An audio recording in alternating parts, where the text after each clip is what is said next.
అధికారంలో ఉన్నప్పుడు మామూలుగా గుడ్ మార్నింగ్ ధర్మవరము లేకుంటే వివిధ కార్యక్రమాల ద్వారా ప్రజల వద్దరికి వెళ్ళడము, ప్రభుత్వం నుంచి వచ్చే పథకాలు కావచ్చు, ప్రభుత్వం నుంచి అందించే సహాయం కావచ్చు,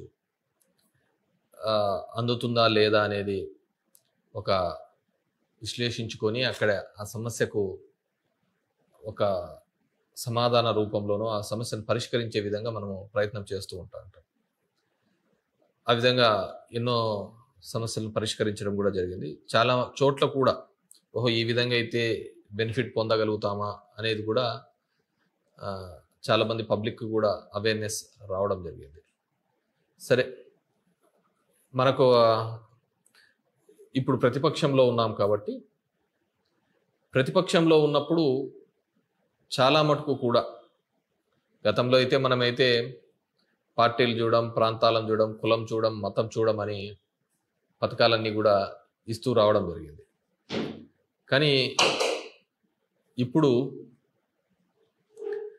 అధికార పార్టీల వాళ్ళు ఒక కొత్త పద్ధతిని, మీరు వైఎస్ఆర్ కాంగ్రెస్ పార్టీతో తిరిగినారు, దాంట్లో తిరిగినారని ఒక కొత్త ఆలోచన విధానం చేస్తూ పథకాలు నిలబెట్టే కార్యక్రమం చేస్తున్నారు. నా నియోజకవర్గంలోనే కొన్ని గ్రామాలలో జరగడం జరిగింది. సో ఈ వీడియో ద్వారా రాష్ట్ర వ్యాప్తంగా ఉన్నటువంటి ఇలాంటివి భవిష్యత్తులో ఎదురైతే దాన్ని ఏ విధంగా ఎదుర్కోవచ్చు, ఏ విధంగా దాన్ని ఇది చేయొచ్చు అయితే ఫ్రీ ఆఫ్ కాస్ట్తో. ఎందుకంటే ఒకటి ఏదైనా రాలేదంటే మళ్ళీ మనం కోర్టుకు పోవడము, అక్కడ లాయర్ ఫీజెస్ ఇవన్నీ కూడా ఎక్కువగా ఉంటాయి, వ్యయ ప్రయాసాలు ఉంటాయి.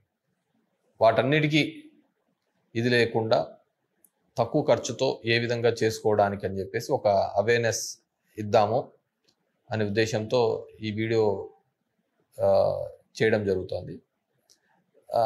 గౌరవ న్యాయస్థానాలు ఇప్పుడు అంటే దగ్గర ఒక 10 ఏళ్ల నుంచి కూడా ఇవి బాగా యాక్టివ్గా ఉన్నాయి.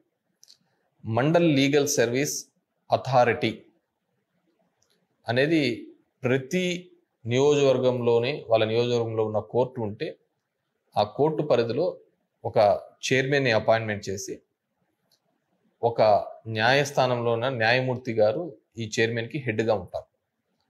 అంటే ఎటువంటి లాయర్ ఫీజు లేకుండా మనము సమస్యను ఇప్పుడు లోక్ అదాలత్లో లాగా ఇంకో విధంగా ఏ విధంగా అయితే సమస్యను పరిష్కరించుకుంటూ ఉంటారో అదేవిధంగా ఈ సర్వీస్ ద్వారా గౌరవ సుప్రీంకోర్టు గతంలో ఇచ్చిన ఆదేశాల అనుగుణం ఇది రన్ అవుతుంది.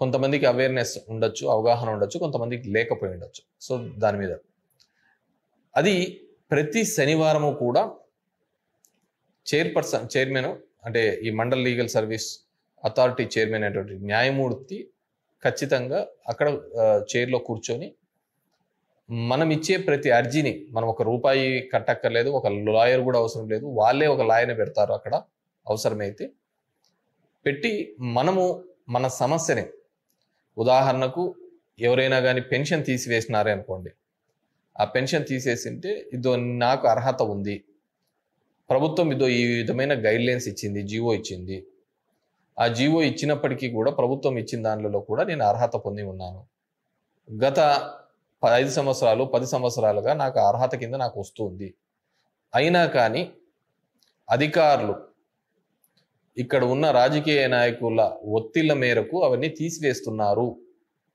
అనే భావన గన మనకు ఉంటే, ఆ విధంగా తీసివేసి ఉంటే ఖచ్చితంగా ప్రతి శనివారం మనం అర్జీ రిక్వెస్ట్ ఇస్తే డైరెక్ట్ న్యాయమూర్తికే తీసుకుంటుంది. ఏ లాయరు అవసరం లేదు, అర్జీలో మనం మన సమస్య ఏదో రాసుకొని ఇచ్చేస్తే ఆ సమస్య అక్కడ ఇమ్మీడియట్గా ఇస్తేనే ఇమ్మీడియట్గా న్యాయమూర్తి సంబంధించిన అధికారిని ఆ శనివారమే కావచ్చు లేదంటే వచ్చే శనివారానికైనా కానీ పిలిపించి ఎందుకు ఆ విధంగా చేశారు అని వాళ్ళతో ఎక్స్ప్లెనేషన్ రాయించుకొని, ఒకవేళ వాళ్ళ మీద తప్పు జరిగి ఉంటే ఆ తప్పుకు సంబంధించి కూడా వాళ్ళ మీద సరైన విధంగా వాళ్ళని మందలించి ఆ ప్రభుత్వం నుంచి వచ్చే పథకాలు, ఇది ఓన్లీ ప్రభుత్వ పథకం, ఏ సమస్య అయినా సరే ఈ మండల్ లీగల్ సర్వీస్ అథారిటీకి మనం ఇవ్వచ్చు. ఎవ్రీ సాటర్డే ఆడ కూర్చుంటారు, మార్నింగే పోయి మనం అర్జీ రాసుకొని ఇస్తే మనకు ఈ పెన్షన్స్ కావచ్చు, భవిష్యత్తులో తీసివేసే ఏదైనా సరే అది ఇద్దరి మధ్య ఉన్న సమస్య ఉండి కూడా అధికారి రెస్పాండ్ కాకపోయినా, ఏ ఉద్యోగి కానీ ఫలానాది ఏదైనా ఉంటుంది, ఆ ఉద్యోగి రెస్పాండ్ అవుతూ ఉండడు, స్పందిస్తుండడు, మనం అర్హత పొంది ఉంటాం అయిన ఉంటే అలాంటిది కూడా ఆ మండల ఆ చైర్పర్సన్కి ఇస్తే ఖచ్చితంగా మనకు గౌరవ న్యాయమూర్తి వాళ్ళు మనకు న్యాయం చేస్తారు. ఇది ఒక విధానం. పథకాల విషయంలో కావచ్చు, ఇద్దరి మధ్య ఉన్న సమస్యను సంబంధించిన అధికారి స్పందించకపోతే, అది ఎటువంటి సమస్య అయినా సరే, ఒక మధ్యస్థం ద్వారా, అంటే అది రెవెన్యూ అధికారులు కావచ్చు, ఇంకో అధికారి కావచ్చు, అర్హత ఉండి కూడా వాళ్ళకి ఆ విధంగా ఉన్నా కానీ వాళ్ళు స్పందించకపోతే దాని మీద మనం చర్యలు తీసుకోవడానికి ఈ మండల్ లీగల్ సర్వీస్ అథారిటీని ప్రతి నియోజకవర్గంలోనూ ఉన్న కోర్టులో మనం ప్రతి శనివారము కూడా, ప్రతిరోజు ఉంటుంది కానీ ప్రతి శనివారము దీని మీద చైర్పర్సన్ గారు అక్కడ కూర్చుంటారు కాబట్టి, చైర్పర్సన్ అంటే న్యాయమూర్తి కూర్చుంటారు కాబట్టి ఆ రోజు సంబంధించిన అధికారిని పిలిపించి వాళ్ళు ఎందుకు చేయలేదో వాళ్ళను అడిగించి నెక్స్ట్ ఎప్పుడు చేస్తామని కూడా రాతపూర్వకంగా వాళ్ళ దగ్గర స్టేట్మెంట్ తీసుకొని గౌరవ న్యాయమూర్తి మనకు న్యాయం చేసే అవకాశం దాని ద్వారా మనం పొందవచ్చు. ఎందుకంటే ప్రతిపక్షంలో ఉన్నాం కాబట్టి ప్రతి ఒక్క నాయకుడు కూడా ఖచ్చితంగా వీటిని ఎక్కడైనా మీకు అన్యాయం జరిగితే ఈ విధంగా ఉపయోగించుకోండి. ఒక అంశం. రెండో అంశం సంబంధించి ప్రతి చోట నియోజకవర్గాల్లో కూడా చిన్న చిన్న గొడవలు జరుగుతున్నాయి, అక్కడక్కడ ఇబ్బందులు జరుగుతున్నాయి, ఆస్తి నష్టాలు జరుగుతున్నాయి, అవి జరుగుతున్నాయి, గొడవలు జరుగుతున్నాయి, రోజు పేపర్లలో చూస్తాం. ఇది ఎప్పుడు లేని ప్రక్రియ ఈరోజు కొత్తగా జరుగుతుంది. సో దీనికి సంబంధించి కూడా కొంతమంది ఏమంటున్నారు, మనం పోలీస్ స్టేషన్లకు పోయినా అక్కడ కేసులు పెట్టుకోవటం లేదు, పట్టించుకోవటం లేదు, స్పందించడం లేదు అని చెప్తూ ఉన్నారు. సో దానికి సంబంధించి ఏ విధంగా చేయాలి, ఏ విధంగా మనం ముందుకు పోవాలి అనేది కూడా మీ దృష్టికి తీసుకొని రావాలనుకున్నాను. ఒకటి, ఎక్కడైనా కానీ మన ఇంటి మీదకి దాడి జరగడం కానీ, మన మీదకి దాడి జరిగినప్పుడు పోలీస్ స్టేషన్కి వెళ్ళినప్పుడు ఆ పోలీస్ స్టేషన్కు సంబంధించి అక్కడ అధికారి స్పందించకపోతే, అక్కడ ఉన్న స్టేషన్ హౌస్ ఆఫీసర్ SHO అంటారు, ఆయన స్పందించకపోతే మనం ఏం చేయాలంటే, ఇదిగో సార్ మా కంప్లైంట్ ఇది ఇచ్చినాం, దీని మీద మీరు కేసు కట్టాలి అని. అది ఎటువంటి కంప్లైంట్ అయినా సరే, ఎటువంటిది తీసుకున్నా కానీ ఖచ్చితంగా తీసుకొని FIR చేయాల్సిన బాధ్యత SHOకు ఉంటుంది. 24 గంటల లోపల కేసు కట్టాల్సిన బాధ్యత SHOకు ఉంటుంది.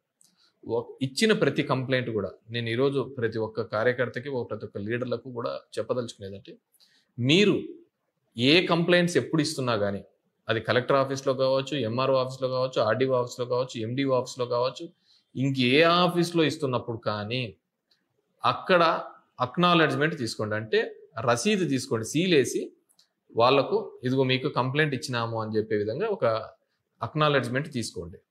అదేవిధంగా పోలీస్ స్టేషన్లో కూడా మీరు ఇచ్చిన తర్వాత వాళ్ళు కేసు రిజిస్టర్ చేస్తారా లేదా, కేసు రిజిస్టర్ చేయలేకుండా వాళ్ళు పంచాయతీ పెట్టాలని చూస్తూ ఉంటారు.